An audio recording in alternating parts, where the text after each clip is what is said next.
Naquela noite, eu achava que seria apenas mais um jantar em família, mas, entre pratos caros e sorrisos falsos, meus pais anunciaram uma decisão que mudou tudo.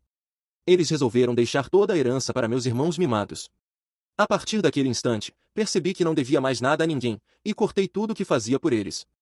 Essa é a história de como um jantar revelou a verdade sobre a minha família.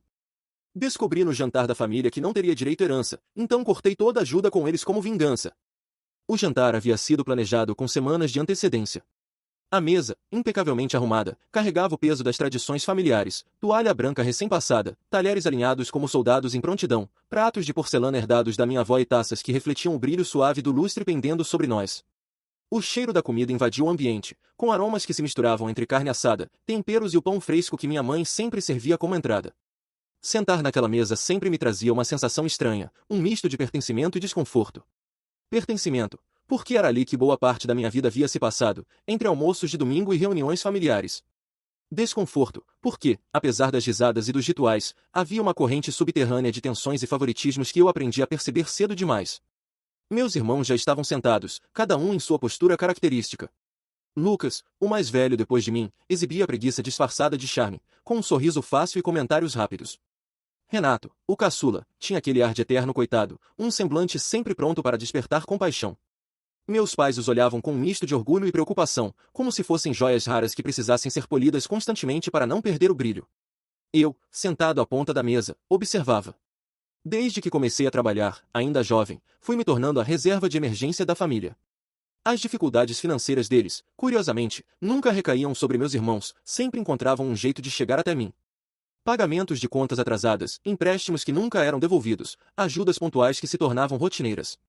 Tudo sempre com um argumento pronto: é temporário, só até as coisas se ajeitarem. Mas as coisas nunca se ajeitavam. Naquela noite, o clima parecia mais carregado que o habitual. Entre as entradas e o prato principal, eu já percebia que algo estava sendo cuidadosamente preparado, não apenas na cozinha, mas também nas palavras que meus pais escolheriam usar. Eles trocavam olhares cúmplices, como quem carrega um segredo prestes a ser revelado. Foi após a sobremesa que a notícia veio, e ela caiu sobre mim como um peso invisível. Meus pais, com a serenidade de quem acredita estar fazendo melhor, comunicaram que haviam decidido deixar toda a herança para Lucas e Renato. O motivo era simples: segundo eles, meus irmãos precisavam mais e eu já era independente. A mensagem não veio em tom de acusação, mas de justificativa tranquila, como se fosse a decisão mais natural do mundo. Enquanto ouviam a própria explicação, meus pais pareciam satisfeitos consigo mesmos. Meus irmãos, por sua vez, exibiam expressões quase vitoriosas, como se aquele momento fosse apenas a confirmação de algo que sempre souberam, que, no fundo, a família sempre girou em torno deles. Dentro de mim, uma sucessão de lembranças começou a desfilar. Lembrei-me de quando Lucas perdeu o terceiro emprego em menos de um ano e eu paguei seu aluguel para evitar que fosse despejado. Recordei as vezes em que Renato acumulou dívidas no cartão de crédito e eu as quitei, sem jamais cobrar de volta. Lembrei dos reparos na casa dos meus pais, pagos por mim, das contas de luz e água que cobri para evitar cortes, do financiamento do carro que assumi quando prometeram que me devolveriam assim que possível. Era como se, durante anos, eu tivesse sustentado uma engrenagem que, naquela noite, me dispensava oficialmente. Não houve explosão de voz da minha parte. Apenas uma sensação de frio que começou no estômago e subiu até a garganta. Eu percebia que aquela decisão não havia sido tomada de um dia para o outro. Era fruto de uma visão de mundo que sempre me colocou como pilar de sustentação, mas nunca como alguém a ser amparado. Eles me viam como autossuficiente ao ponto de não merecer cuidado, e viam meus irmãos como frágeis ao ponto de merecer tudo. Foi nesse momento que uma clareza desconfortável se instalou: eu não precisava mais manter aquela engrenagem funcionando. Se eles acreditavam que meus irmãos dependiam tanto assim, que arcassem com o custo disso. Nos dias seguintes ao jantar, comecei a agir. A primeira medida foi cancelar os pagamentos automáticos que saíam da minha conta. A conta de luz e de água dos meus pais, que sempre foram resolvidas por mim, foram deixadas sob responsabilidade deles. O financiamento do carro que eu pagava para Lucas foi transferido para seu nome. O plano de saúde que incluía Renato como dependente foi retirado. Cada corte financeiro era como um tijolo retirado de uma parede que eu havia construído sozinho. As reações vieram rápido. Lucas me ligou várias vezes, inicialmente com um tom de incredulidade, depois com irritação.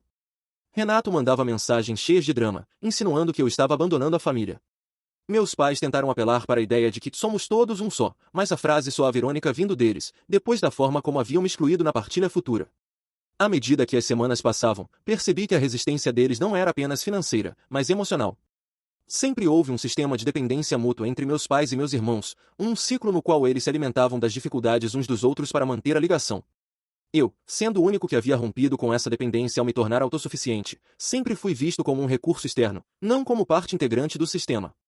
O impacto da minha decisão começou a se manifestar de forma prática. Lucas teve que procurar um segundo emprego. Renato foi obrigado a vender alguns bens para cobrir dívidas. Meus pais, pela primeira vez em décadas, começaram a cortar gastos desnecessários. O desconforto deles era visível, mas havia, para mim, uma espécie de justiça silenciosa em vê-los se adaptar àquilo que eu sempre precisei enfrentar sozinho. No entanto, a decisão não foi livre de peso emocional. Houve noites em que me perguntei se eu estava sendo cruel. Cresci ouvindo que a família deveria permanecer unida a qualquer custo, e romper com esse princípio parecia ir contra tudo que aprendi. Mas, com o tempo, percebi que a unidade de que tanto falavam só existia enquanto eu estivesse disposto a sustentar financeiramente a estrutura. O distanciamento se tornou inevitável. Os encontros familiares diminuíram, as mensagens rarearam. Quando aconteciam, eram carregadas de formalidade e desconfiança. A naturalidade que existia nas conversas desapareceu, substituída por um cuidado excessivo com as palavras, como se todos temessem reacender um conflito latente. Apesar disso, um sentimento novo cresceu em mim: liberdade. Eu já não precisava interromper meus planos para cobrir despesas de terceiros. Já não vivia com a preocupação constante de que uma ligação traria mais um problema para resolver. Pela primeira vez, comecei a investir em mim mesmo sem culpa: viagens, cursos, pequenas indulgências que antes eu evitava para manter as contas da família em dia. Olhando para trás, percebo que minha decisão naquele jantar foi menos um ato de vingança e mais um ato de libertação. Eu não cortei apenas o apoio financeiro, cortei o papel que me foi imposto desde cedo, o de salvador silencioso. Ao fazer isso, deixei espaço para que meus irmãos encarassem a própria realidade, para que meus pais assumissem as consequências de suas escolhas. Não sei o que será da herança quando meus pais se forem. Talvez Lucas e Renato gastem tudo rapidamente, talvez aprendam a administrá-la com mais responsabilidade. Talvez percebam, tarde demais, que o maior patrimônio que poderiam ter era a capacidade de se sustentar por conta própria. O que sei é que, desde aquele jantar, minha relação com a ideia de família mudou para sempre. O sangue que nos liga não garante reciprocidade, e o amor não pode ser medido em dinheiro ou favores. Às vezes, amar significa deixar o outro enfrentar as próprias batalhas, mesmo que isso doa. Hoje, vivo com a certeza de que minha decisão foi a única possível. E, embora tenha custado caro em termos de proximidade, me devolveu algo que eu nem sabia que havia perdido: o direito de viver para mim mesmo. O que achou dessa história? Não se esqueça de se inscrever no canal, curtir o vídeo e ativar o sininho para receber notificação de vídeos novos. Até a próxima fofoca pessoal!